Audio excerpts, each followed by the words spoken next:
Okay, here we are for a Wednesday afternoon unboxing. At least it looks like they used a nice box for this time.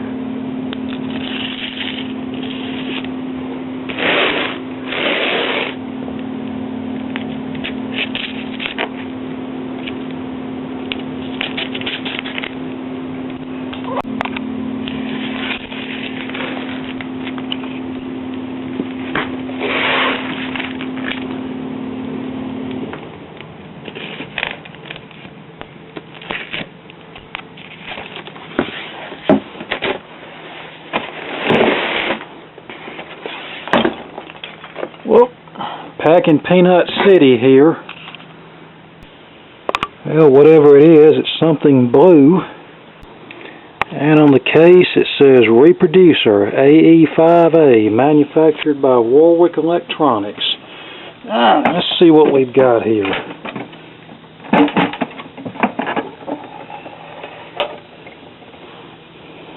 An old talking book player. And as usual, they didn't have the arm tied down. I don't know what it's going to take for these people to realize that you have to tie the tone arms down on these things. Okay, this was designed to play Library of Congress talking book records for the blind. It has speeds of 8, 16, and 33 RPM.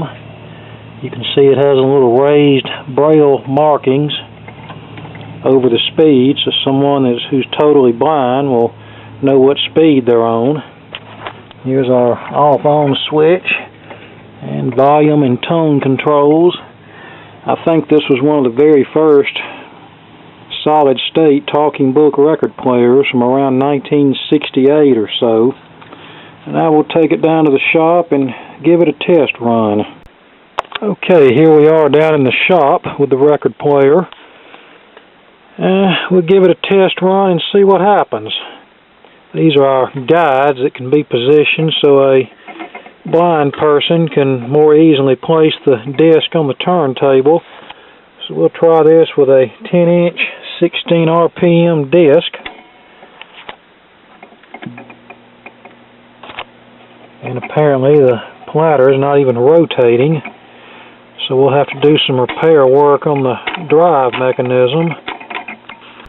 So we'll turn it by hand and see what happens. And apparently the stylus is shot. So we'll flip it around and see if and I can tell the spare stylus is shot too, but no worry. Have a brand new one we can install. And this uses the A-Static 83D plug-in PowerPoint cartridge and needle assembly. It's very similar to the 89T that's used in the Caliphone and other brand of school phonographs. In fact, the main difference is the 83D has a dual diamond LP needle. Since this unit doesn't play 78, you don't need a 78 stylus. So it uses, like I said, a dual diamond LP stylus. When you wear one side out, you just flip the lever over and use the other needle.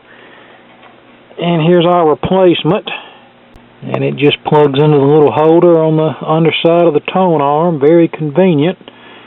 Now, let's place it on the record and turn it manually and see if we can get any audio.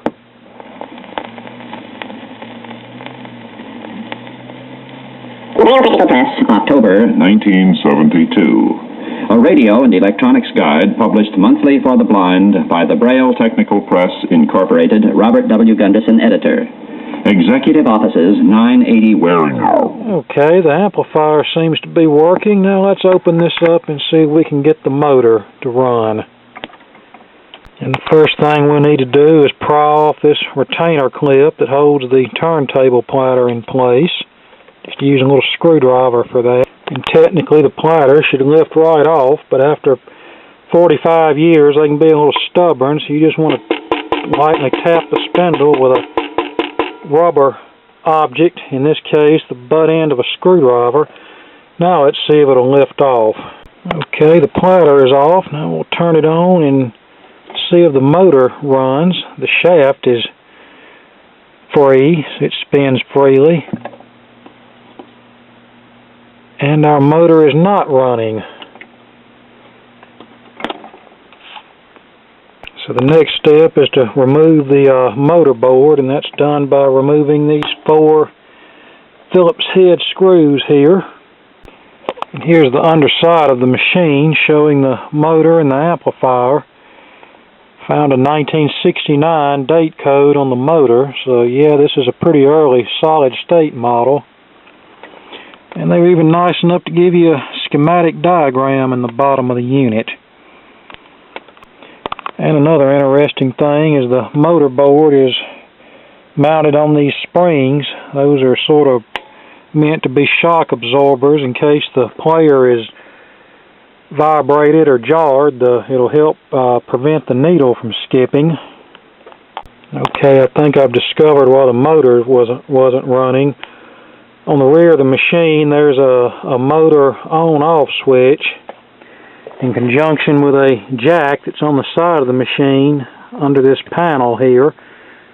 And the purpose of that, I believe, was for a variable speed control and or a remote control accessory to be used with these players. And when used with the remote control accessory or the variable speed accessory, you just flip the switch on the back to off and plug the accessory in this side port here. Okay, so we'll put the platter back on and see what happens. Okay, here we are back together. Let's give it a test run. The Braille Technical Press, October 1972. A radio and electronics guide published monthly for the blind by the Braille Technical Press, Incorporated, Robert W. Gunderson, editor. Executive Offices, 980 Waring Avenue, Bronx, New York. And for a solid state unit, it don't sound that bad. October 1972. I think this is the model that superseded the old wooden cased, the old gray wooden cased vacuum tube models, which I've demonstrated in another video. And accessories. Side 2, germanium crystal diode measuring instruments and accessories continued. Side 3, germanium crystal diode measuring instruments. This is a special notice for readers of the Talking Book edition of the Braille Technical Press. Beginning with the November 1972 issue, the Talking Book edition of the Braille Technical Press will be issued every other month. Therefore, the November and the December issues will be combined into a 3-record set. We have been obliged to make this changeover to save money. It does mean that you will not receive a November issue until sometime in December. The January 1973 issue will come sometime in February 1973, etc. The recording speed will still be 16 2/3 RPM on 10-inch records. However, there will be 3 records every 2 months. This decision is final. We are indeed sorry. Okay, there you go. Let's try an 8 RPM record and see how it does. The following article... Here's an 8 RPM record, 9-inch flexible disc. And when this machine was new, it had a rubber pad on the turntable to keep the record from slipping, but that pad has since disintegrated. Let's put it on 8. Old and new addresses.